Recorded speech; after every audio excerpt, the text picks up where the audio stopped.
In this episode on OG55, today we are going to talk about a new CEO in Merlin Entertainment here on WebShots.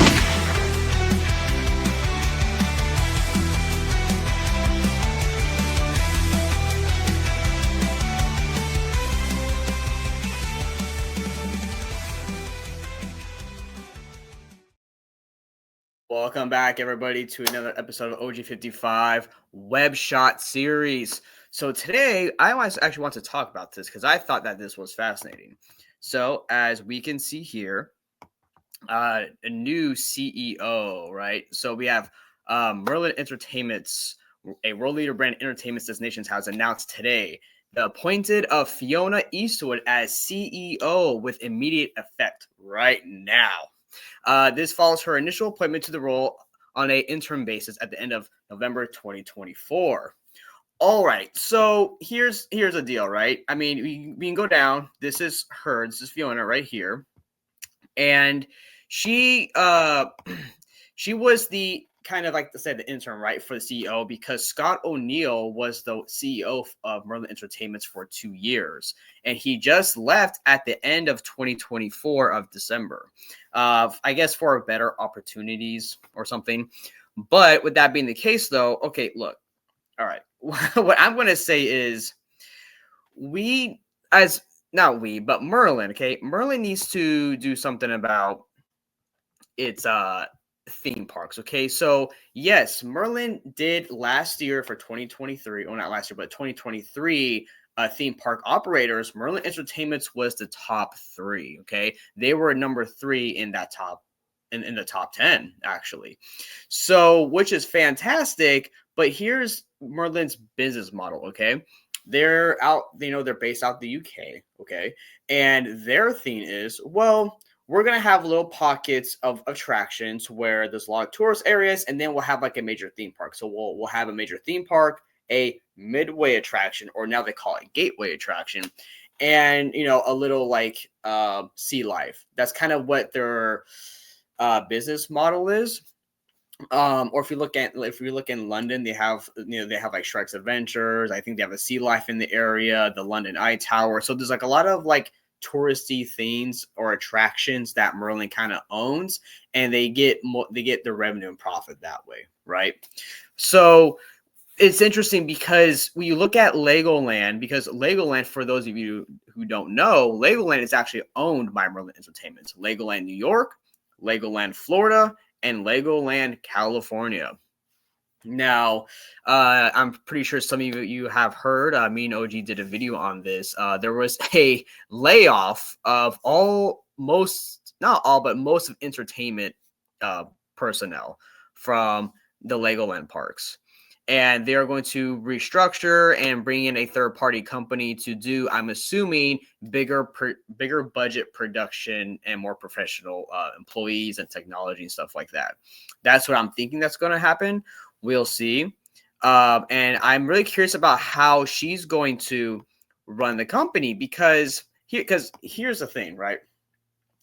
You're competing with Disney. I mean, whether the demographic is the age gap, right, 2 to 12 with families, here's the thing. You're on East Coast and West Coast.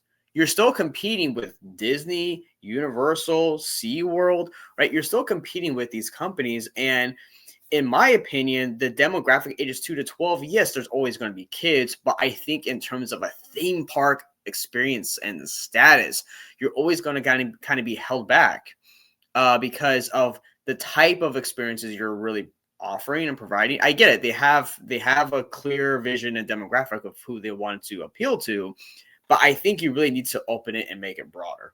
Especially if you want to compete. The theme park market is very saturated, is very competitive right now, and they need to really invest more in the parks. And the big complaint I'm always hearing is that, they're not investing enough in their current theme parks that they have. So when you are not investing in their parks, such as, for example, they have Thorpe Park, Alton Towers, and then there's 2 other ones in the UK.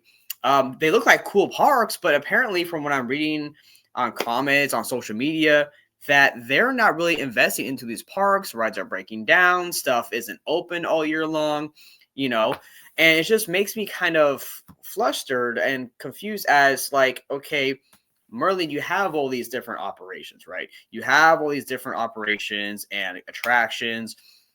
The thing is, though, is that I don't know in terms of a theme park, right? Not amusement park, a theme park, if Merlin really knows how to even run and operate a theme park to be competitive, at least in the domestic parks, right? Because domestic parks is very heavy. Again, you have big hitters, Universal, Disney, and then even SeaWorld, you know, I mean, they're a theme park, yeah, but you know they're not up there with Disney Universal, but they're still a kind of a third piece of the pie there, right? So I think that Merlin really needs to figure out a way, and I hope she can do this new CEO. I hope that she can figure out a way to get Merlin to really put quality and focus on these parks, such as better cues for like the lines, right? Better theming.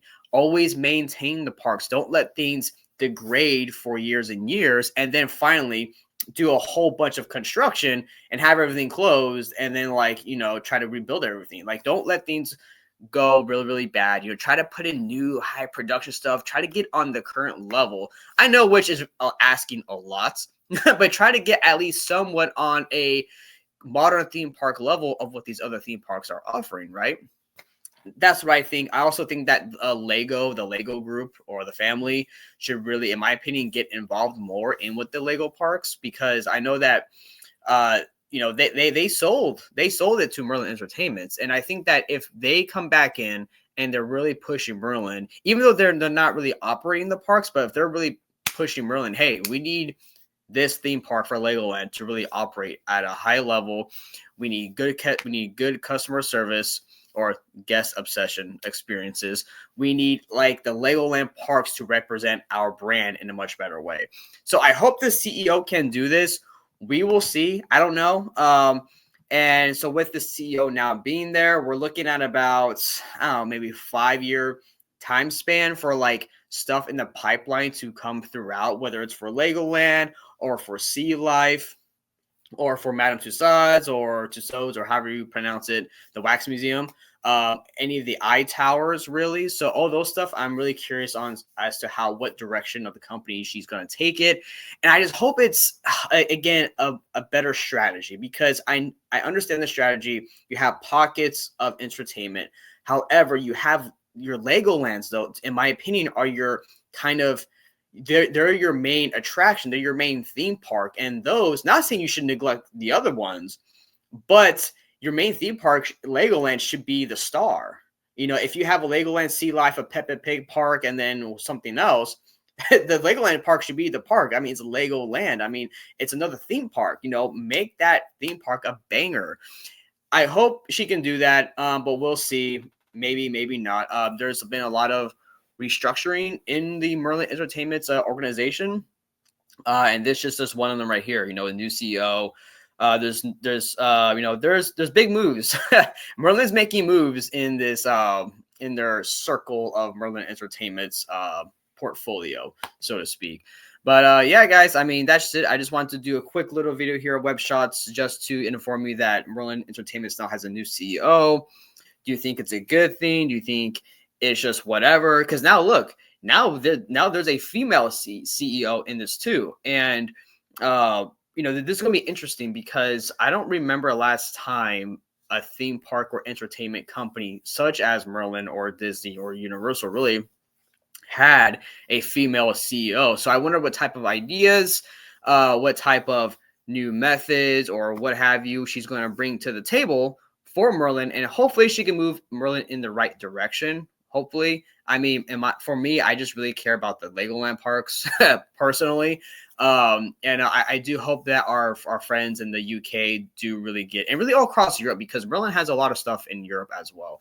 So I hope that our friends in the UK, the Thorpe Park, Alton Towers, I hope that they really get a lot of good new stuff into the parks where it's up to date, it's operating all the time, right? That's kind of what they need. And I think Merlin really struggles on how to operate a theme park to be competitive. So let's see what happens. I'm gonna give it, let's say 3 to 5 years, because I think by year 3 we'll see, some stuff rolling out from any decisions she currently makes today for the company. But yeah, folks, I hope you enjoyed the video. This is kind of my first web shots, just me by myself. And yeah, guys, let me know what you think. Do you like this move? Do you not like this move? What do you hope to see out of any of the parks out of Merlin, right? If you're from the UK, like our friend Matthew Murr is, if you're in Europe, or even Australia, New Zealand, right, the United States, what type of new moves or better moves would you like to see from Merlin with this new CEO, Fiona? Let us know in the comments below. And thank you so much for watching this episode of Web Shots on OG55. Catch you later. Thank you for watching OG55. If you aren't already, consider becoming a member today.